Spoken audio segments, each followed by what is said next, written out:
महमूद साहब ने सारे जहां से अच्छा हिंदुस्तान हमारा ये भी कहा। मैं थोड़ा महमूद साहब को बता दूं, ये कश्मीर का ब्राह्मण था।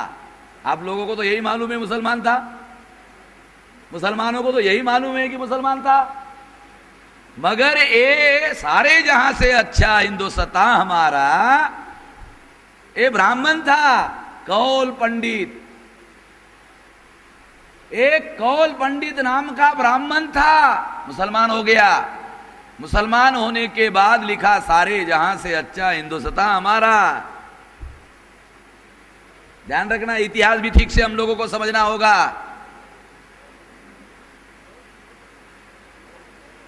कौल पंडित,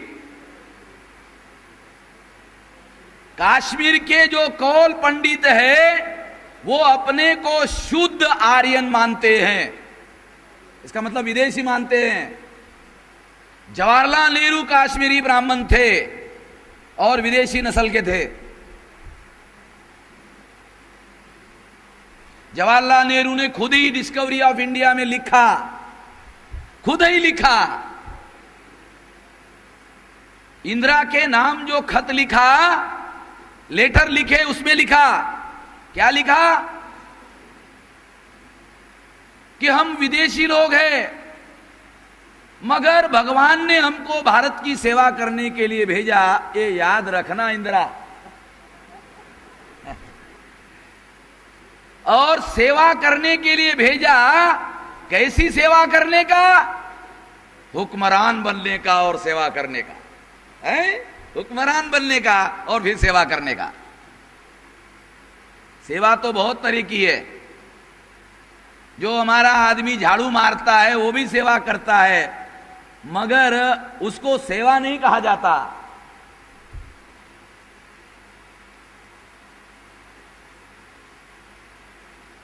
महमूद साहब ने मौलाना आजाद के बारे में भी कहा, थोड़ा सा उनका भी मैं सम्मान कर दूं, मौलाना आजाद का, क्योंकि मैं तो सम्मान ही करते रहता हूं। इसमें कोई दो राय नहीं है कि मौलाना आजाद लैंग्वेज के, भाषा के, इस्लाम के पंडित थे, निर्विवाद। इसके बारे में कोई विवाद नहीं है, ये कोई विवाद का विषय नहीं है। मैं तो केवल इतना कहता था कि मौलाना आजाद विदेशी मुसलमान है, विदेशी मुसलमान है। बामसेब के लोग जानते हैं कि, सभी बामसेब के लोग जानते हैं कि मौलाना आजाद विदेशी मुसलमान है। मैं कहता था सारे देश भर में, मुझे मालूम नहीं था, मुझे मालूम नहीं था, मैं वही बता रहा हूं। मैं वो लोगों को एम्फेसाइज करके समझा रहा हूं, चीजें बताने का तरीका होता है। मैं जानता हूं कौन सी चीजों को कैसे प्रोजेक्ट किया जाए, कैसे लोगों को समझाया जाए। मैं नहीं जानता था, मैं कहता था मौलाना आजाद विदेशी मुसलमान है, विदेशी मुसलमान है, विदेशी मुसलमान। मैं नहीं जानता था। क्या नहीं जानता था? वो कहां पैदा हुए। महमूद साहब का मैं बहुत आभारी हूं, मेरा काम उन्होंने बहुत आसान कर दिया। अभी मैं थोड़ा सुधार कर लूंगा, अगली बार जब भी बोलूंगा तो भी सुधार करूंगा। महमूद साहब का इसके लिए मैं बहुत आभारी हूं कि मौलाना आजाद मक्का में पैदा हुए। मैं बहुत आभारी हूं, बहुत खुश हूं। भाई मेरी जानकारी बढ़ गई कि मैं कहता था केवल विदेशी मुसलमान है, सबूत नहीं था।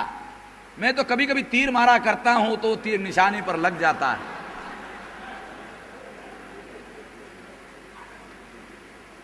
उन्होंने कहा कि ये मक्का में 1898 में पैदा हुए या 88 में पैदा हुए। मैं उनका बहुत आभारी हूं, मगर जो बात मैं बताना चाहता हूं बहुत गंभीर है। कांग्रेस ने हमेशा विदेशी मुसलमानों को, मुसलमानों की कयादत बराबर है, रहनुमाई, ये भी मेरे ख्याल से उर्दू का ही शब्द है। रहनुमाई उर्दू का शब्द है, कयादत थोड़ा ज्यादा ही उर्दू है, ज्यादा ही शुद्ध है। तो कांग्रेस ने हमेशा मुसलमानों की कयादत, मुसलमानों की रहनुमाई विदेशी मुसलमानों को दी। जो मूल निवासी मुसलमान हैं जो 99% मुसलमान भारत के मूल निवासी मुसलमान हैं, उनके अंदर से किसी लीडर को ऑल इंडिया का लीडर बनाने का काम कांग्रेस ने कभी नहीं किया। कांग्रेस कॉन्शियसली विदेशी मुसलमानों को मुसलमानों का नेता बनाती है, उनको प्रोजेक्ट करती है। गुलाम नबी आजाद काश्मीरी ब्राह्मण है। काश्मीरी ब्राह्मण आर्यन नस्ल का माना जाता है और आज तक कल तक गुलाम नबी आजाद को ऑल इंडिया का मुसलमानों का रहनुमा कांग्रेस ने बनाया। गुलाम नबी आजाद मुसलमानों के रहनुमा कभी नहीं थे। गुलाम नबी आजाद कांग्रेस के नेता थे, मुसलमानों के नहीं थे। जो विदेशी मुसलमान कांग्रेस उसको नेता बनाती है और मुसलमानों में प्रोजेक्ट करती है, वो मुसलमान कांग्रेस का नेता तो बनता है, मुसलमानों का नेता कहीं नहीं बनता। मगर मुसलमान उसको अपना नेता मानते हैं। अभी अब्दुल रहमान अंतुले को गुलाम नबी के जगह वो ये नया मुसलमान लाने की बजाय अब्दुल रहमान अंतुले को केंद्र में मुसलमानों का अलग विभाग बनाकर मंत्री बनाया। अब्दुल रहमान अंतुले का इंटरव्यू आया, उसमें उन्होंने कहा कि अलग मंत्रालय तो बनाया, बैठने के लिए मुझे अभी कोई कुर्सी मिली नहीं है, अभी कोई कैबिन मिला नहीं है। मैं इसके लिए संघर्ष कर रहा हूं कि 10 बाय 10 की कैबिन मिल जावे। फिर कैबिन मिल गई तो दूसरा इंटरव्यू आया कि मैं खुश हूं कि प्रधानमंत्री ने मुझे कैबिन दिया। अब मैं मुसलमानों के लिए थोड़ा बजट भी मिले इसके लिए कोशिश कर रहा, मिला नहीं। अब्दुल रहमान अंतुले भी थोड़ा जबान के जरा ज्यादा ही लंबे बोलने वाले की आदत है। बैरिस्टर आदमी है, बैरिस्टर आदमी थोड़ा ज्यादा बोलता है, वो तो बोलता है। अब्दुल रहमान अंतुले कोकन के ब्राह्मण हैं। आपके जानकारी के लिए थोड़ा बता दूं, उनके पुरखों का नाम करंदीकर है। एक करंदीकर की जो फैमिली थी कोकन में ब्राह्मणों की, उसमें उनका कन्वर्शन हुआ। ये करंदीकर ब्राह्मण हैं। यानी एक ब्राह्मण को गुलाम नबी आजाद को कश्मीर का मुख्यमंत्री कांग्रेस ने बनाया और वो विदेशी मुसलमान थे, उसके जगह कोई देसी मुसलमान नहीं आना चाहिए, इसलिए अब्दुल रहमान अंतुले को कांग्रेस का फिर नेता बनाया। ये परंपरा मौलाना आजाद से शुरू हुई, ये अभी तक बंद नहीं हुई। देखो, कयादत और लीडरशिप मूल निवासियों की होनी चाहिए, मूल निवासी मुसलमानों की होनी चाहिए।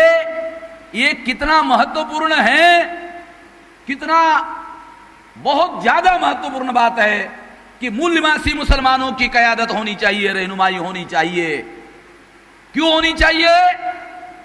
तो एक कार्यक्रम में एक मुस्लिम ने मुझे ये बात सिखाई, एक मुस्लिम ने ही मुझे एक बात सिखाई कि रहनुमाई मूल निवासी मुसलमानों की होनी चाहिए या रहनुमाई अपने की होनी चाहिए। उन्होंने मुझे सिखाया, मैं हमेशा कार्यक्रमों में बताते रहता हूं। उन्होंने मुझे उदाहरण देकर बताया था कि मुर्गियों का सम्मेलन हुआ, मुर्गियों का सम्मेलन हुआ। सम्मेलन आयोजित करने वाले जो लोग थे वो मुर्गियों को काट कर खाने वाले लोग थे। उन्होंने मुर्गियों का सम्मेलन लगाया था। जो काट कर खाने वाले लोग थे उन्होंने मुर्गियों को बताया कि भाई आपके सम्मेलन में आपको एक प्रस्ताव पारित करना है। मुर्गियों के कुछ डेलीगेशन ने पूछा कौन सा प्रस्ताव पारित करना है, तो काट कर खाने वाले लोगों ने बताया कि आपको कौन से मसाले में तलना है, ये आपको बताना है। तो मुर्गियों का नेतृत्व करने वाले लोग इकट्ठा हुए और उन्होंने सोचा यार हमको तो काटा जाने वाला है, क्योंकि उन्होंने हमको कहा कि कौन से मसाले में तलना है, ये बताने के लिए कहा। इसका मतलब काटने का तो मामला हो गया है। तो कोशिश करते हैं, आखिरी बार कोशिश करते हैं। तो कोशिश करने के लिए एक डेलीगेशन बनाते हैं थोड़ा होशियार मुर्गियों का। वो डेलीगेशन लेकर काट कर खाने वाले लोगों के पास जाते हैं और उनको कहते हैं कि क्या ऐसे नहीं हो सकता कि हमको काटा ही ना जाए। उन्होंने डेलीगेशन ने, मुर्गियों के डेलीगेशन ने काट कर खाने वाले लोगों को कहा कि क्या ऐसा नहीं हो सकता कि हमको काटा ही ना जाए। काट कर खाने वाले लोगों ने मुर्गियों को बताया कि काटने का फैसला तो पहले ही हो चुका है। काटने का फैसला तो पहले ही हो चुका है। जब रहनुमा हमारे नहीं होते हैं, जब कयादत हमारी नहीं होती है, तो काटने का फैसला तो पहले ही हो चुका होता है। कयादत और रहनुमाई अपनों की क्यों होनी चाहिए? इसलिए होनी चाहिए। तो आपको समझ में आया होगा, कांग्रेस ने विदेशी मुसलमानों को, मुसलमानों की रहनुमाई और मुसलमानों का कयादत करने के लिए विदेशी मुसलमानों को क्यों रखा, ये बात है।